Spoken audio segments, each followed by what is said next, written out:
tema para essa lição prática: transformados para transformar. Vamos repetir? 1, 2, 3. Transformados para transformar. Agora só você, quero ver se você pegou. Vamos lá? Transformados para transformar. Maravilha, isso mesmo. Então, qual é o texto de referência para nós, nossa lição prática? Romanos 12, nós vamos ler 1 e 2, mas Romanos 12 inteiro nós vamos extrair lições práticas à nossa vida, tá bom? Eu quero ler com você. Vamos lá, diz assim, ó: portanto, irmãos, rogo-vos pelas misericórdias de Deus, que ofereçam sacrifício vivo, santo e agradável a Deus. Este é o culto racional de vocês. Não se amodem ao padrão deste mundo, mas transformem-se pela renovação da sua mente, para que sejam capazes de experimentar e comprovar a boa, agradável e perfeita vontade de Deus. Deu para pegar aí? Romanos 12, verso 1 e 2. Então vamos pensar sobre o tema transformados para transformar. Queridos, os grandes estudiosos da mente humana e do comportamento humano dizem que ninguém tem o poder de mudar ninguém. E é verdade, a não ser Deus, é claro. O único que pode mudar o homem é Deus. A Bíblia diz que quem convence o homem do pecado, da justiça e do juízo é o Espírito Santo de Deus, não é verdade?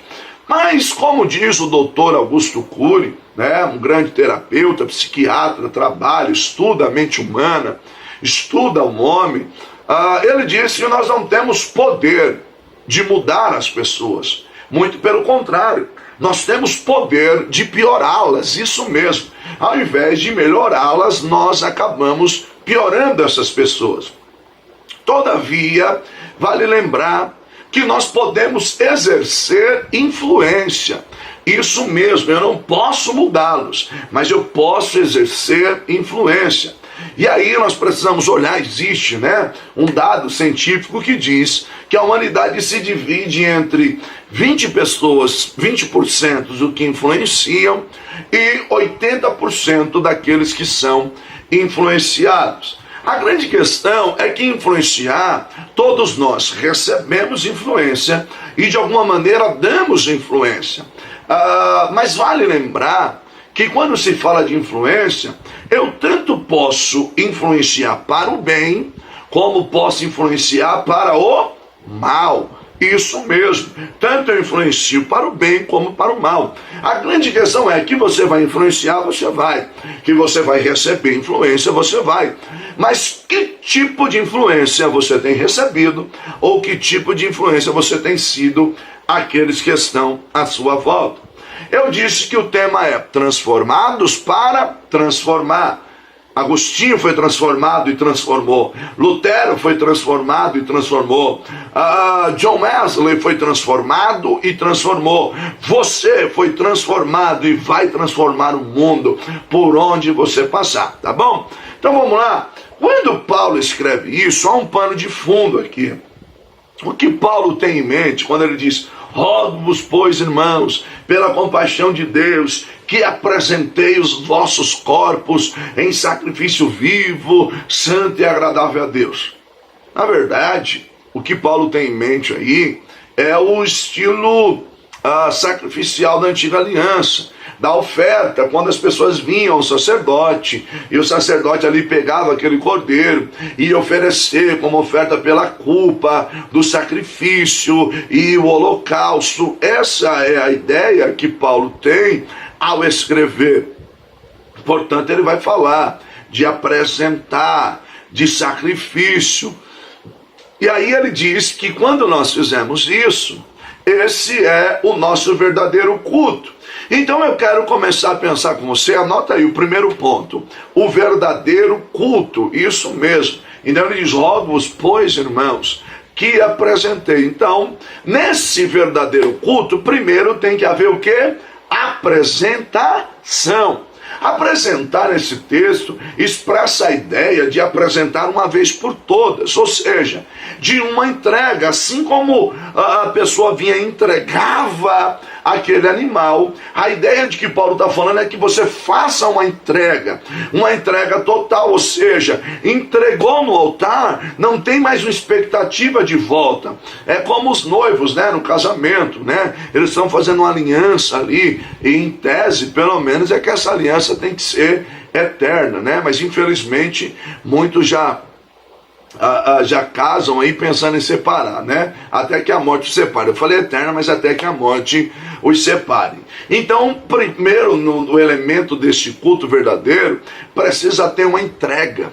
Apresente-se, faça uma entrega. Meu irmão, muitas das vezes o nosso culto não há uma entrega. Nós não fazemos uma entrega a Deus verdadeiramente. E aí, ele diz não apenas para entregar, mas ele diz: rogo-vos, pois, irmãos, que apresenteis os vossos corpos, ou seja, entregue. Aí ele diz: em sacrifício. Queridos, o que vem à sua mente quando se fala em sacrifício? O que é que vem à sua mente quando vem essa questão do sacrifício? Sacrifício é o ato, o efeito de sacrificar, imolação, matar em sacrifício. Eu estou falando literal. Não estou falando em sentido figurado de um esforço. Mas o que chama a atenção é que Paulo diz: rogo-vos, pois, que apresenteis os vossos corpos em sacrifício vivo. Ou seja, é um sacrifício, mas esse sacrifício está vivo. E aí, nós precisamos entender uma coisa. À luz da figura da antiga aliança, se você não amarrar o cordeiro no altar, ele está vivo, então ele vai fugir. Isso mesmo. Então o que é que vai acontecer conosco? Quando nós apresentamos a nossa vida a Deus em sacrifício vivo, ou seja, nós temos que prendê-lo no altar. Então a ideia é estar vivo, mas é como se estivesse morto. Ou seja, o conceito é vivo para Deus e morto para o mundo. Vivo para Deus e morto para o mundo. Isso mesmo. Então você apresenta a Deus nesse culto racional, e é como se você morresse para as coisas e vivesse para Deus. Então você é um sacrifício vivo. Olha que tremendo, glorioso, né? E aí ele diz ainda que, na verdade, esse sacrifício tem que ser apresentado, sacrifício vivo e santo. A coisa começou a ficar séria agora, hein? Santo. O termo santo tem origem hebraica e expressa a ideia separado, fora do uso comum, isso mesmo, que é, na verdade, um antônimo de profano. Santo, lembra de ser um antônimo, né? Então, o antônimo de santo aqui nesse contexto é profano, isso mesmo. Logo, eu preciso ser santo. Eu preciso fazer uma entrega a Deus para que haja um verdadeiro culto. E este culto, eu tenho que apresentar essa entrega. Um sacrifício vivo, morto para o mundo e vivo para Deus. Eu vou deitar no altar, mas eu estou vivo para Deus. E esse meu sacrifício tem que ser santo, separado de tudo aquilo que tem origem profana. Mas ainda há um quarto elemento desse culto, que ele diz que tem que ser agradável. Ou seja, tem que ser capaz de agradar, de satisfazer, tem que ser deleitoso, tem que causar um prazer, um bem-estar. Olhando para o contexto da antiga aliança, quando o cordeiro era queimado, subia uma oferta de incenso, cheiro agradável às narinas de Deus. A pergunta que eu lhe faço, permita-me entrar na sua intimidade, permita a audácia e a ousadia. Que tipo de cheiro sobe quando o seu culto é prestado a Deus? E aí eu penso, que tipo de cheiro sobe quando o meu culto é prestado a Deus? Quando o meu culto é oferecido a Deus? Irmãos, será que as nossas ofertas têm subido a Deus como cheiro suave? Se assim nós fizermos, o nosso culto será verdadeiro, racional, do grego, né, lógicos, né, ou seja, que carrega a ideia de razoável, lógico, sensato. Esse é o verdadeiro culto. Então, o primeiro ponto de Romanos 12:1 é que Paulo ele não dá ordem, ele implora, irmãos, por favor, que vocês apresentem os vossos corpos. Aí ele diz que aí sim vai ser o verdadeiro culto, um culto com inteligência. Mas há um segundo ponto que eu quero pensar com você dentro desse contexto de Romanos 12, que vai falar um pouco ligado ao nosso tema, da nossa lição prática. Transformados e não conformados. Esse é o nosso segundo ponto. Transformados e não conformados. Verso de número 2 diz assim: e não vos conformeis, e não sede conformados com este mundo, mas sede transformados pela renovação do vosso entendimento, para que vocês experimentem qual seja a boa, agradável e perfeita vontade de Deus. Então ele começa dizendo assim: não vos conformeis, ou seja transformado e não conformado. Diga comigo assim: eu preciso ser transformado e não conformado. Vamos lá? Eu preciso ser transformado e não conformado. Isso mesmo. Nós vamos fazer uma análise aqui desse verso. Então ele primeiro diz: não vos conformeis com este mundo. Mas peraí, eu ainda moro aqui nesse mundo. Que mundo é esse? O que Paulo está querendo dizer quando ele fala na carta aos Romanos para nós não nos conformarmos com este mundo? Bom, há pelo menos 3 definições de mundo para nós entendermos. Primeiro mundo, cosmos, coisas criadas, Gênesis 1:31. E viu Deus que tudo quanto tinha feito era muito bom, coisas criadas. É esse mundo que Deus está falando? Não. Segundo mundo, pessoas, seres humanos, João 3,16. Porque Deus amou o mundo de tal maneira que deu seu Filho unigênito para todo aquele que nele crê não pereça, mas tenha vida eterna. Que mundo é esse? São as coisas, a natureza, tal? Não, Deus está falando de pessoas. Então quando aparece mundo nesse verso, é pessoas. Mas o mundo que Paulo está falando em Romanos 12 é o mesmo que João cita em 1 João 2:15 e 16. Não ameis o mundo e nem o que no mundo há. Se alguém amar o mundo, o amor do Pai não está nele. Porque tudo o que há no mundo, a concupiscência da carne, a concupiscência dos olhos e a soberba da vida, não é do Pai, mas do mundo. Que mundo é esse? Sistema. Isso mesmo, sistema. Aí Romanos 12:2 diz: não sedes conformados com esse sistema, mas seja transformado pela renovação da vossa mente. É isso, é por isso que eu preciso ser transformado e não conformado. Conformar, tomar forma, moldar. Do grego ali, esquema, que significa aparência exterior. É a ideia de uma moldura. Não tome forma desse mundo, não se enquadre a esse sistema. Mas você precisa ser transformado. E aí essa palavra no grego ali é morphe, que significa essência interior, que traduzida em Mateus 17:2 como transfigurar. O equivalente à nossa língua, sabe o quê? A metamorfose, isso mesmo, ou seja, uma mudança que ocorre de dentro para fora. E aí o Paulo está dizendo na carta aos Romanos: meu irmão, você precisa viver essa metamorfose. Por quê? Porque se você for transformado, você vai ter poder de Deus para transformar. E essa é a ideia, irmão. Nós somos transformados para transformar. Isso mesmo. Terceiro ponto que eu quero pensar com você é que para ver essa transformação, anota aí, é preciso ter mudança de mente, mudanças de atitudes. Isso mesmo, mudança de mente, mudanças de atitude. Olha Romanos 12:2. Mas transformai-vos pela renovação da vossa mente, para que experimenteis qual seja boa, agradável e perfeita vontade de Deus.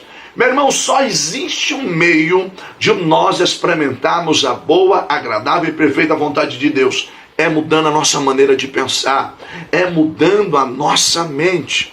Se o mundo controla a nossa maneira de pensar, nós somos conformados. Mas se Deus controla a nossa maneira de pensar, nós então somos transformados. E Deus quer te transformar. Deus quer transformar a tua vida. A partir daí eu quero pensar com você, olhando em todo o contexto de Romanos 12, alguns versos, e a partir daí extrair alguns tipos de mente. Primeiro tipo de mente, uma mente egocêntrica e egoísta. Nós precisamos mudar esse tipo de mentalidade, essa mente que tem um complexo de superioridade. A mente negativa, mesquinha, que é o contrário, tem um complexo de inferioridade, né?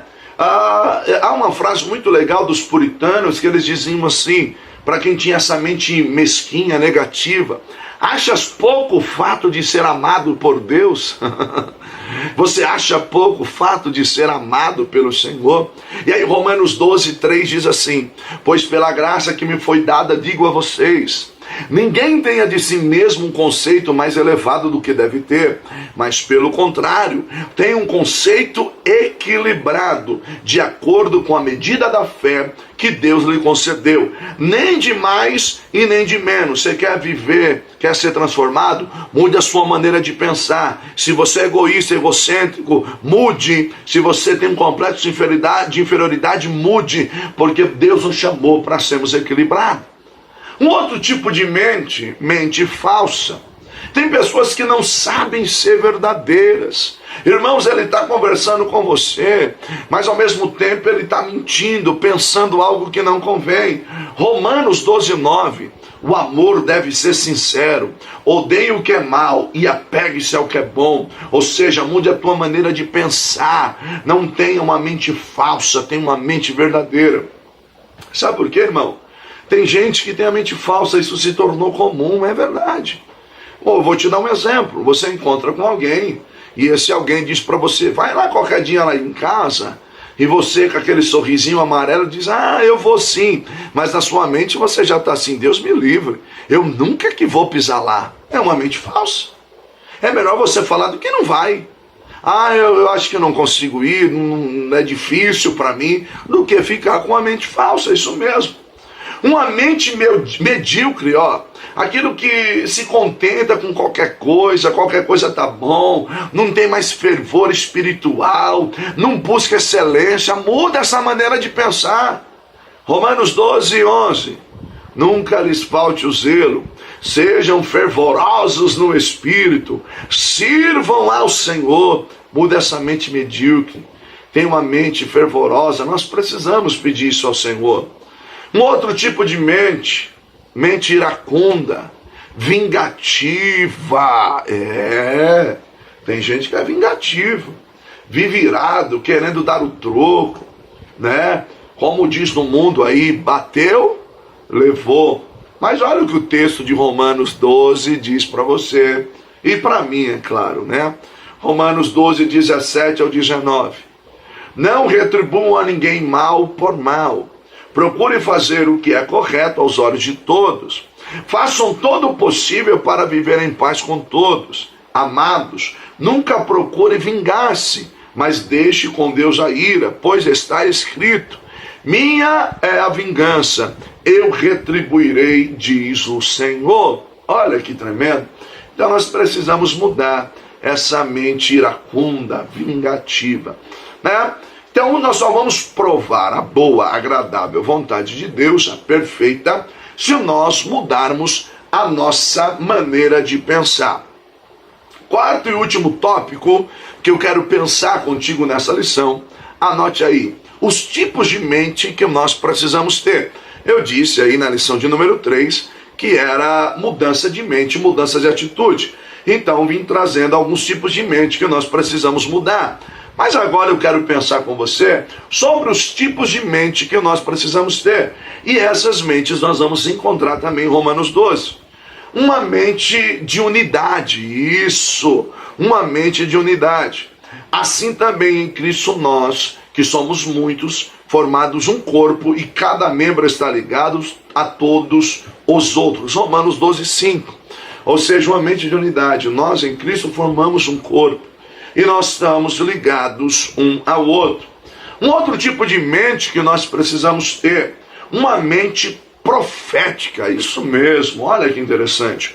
Romanos 12:6. Temos diferentes dons, de acordo com a graça que nos foi dada.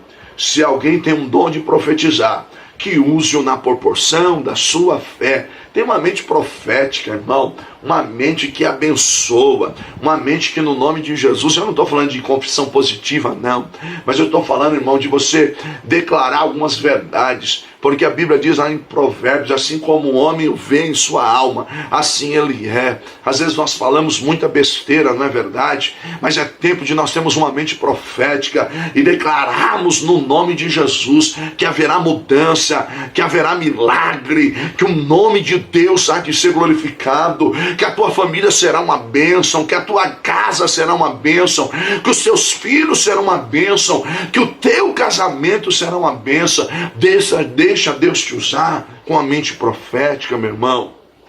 Vamos lá, uma mente servidora. Romanos 12:7. Se o seu dom é servir, sirva.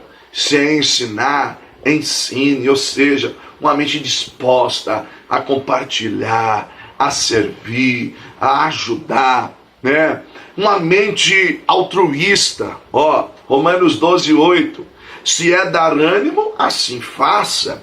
Se é contribuir, que contribua com generosidade. Se é exercer liderança, que exerça com zelo. Se é mostrar misericórdia, que o faça com alegria. Uma mente altruísta, não é? Que bênção. E por último aqui, nós precisamos ter a mente de Cristo. A mente de Cristo, isso mesmo. Olha que interessante. Romanos 12, do 14 ao 20. Abençoe aqueles que o perseguem. Abençoe e não amaldiçoe.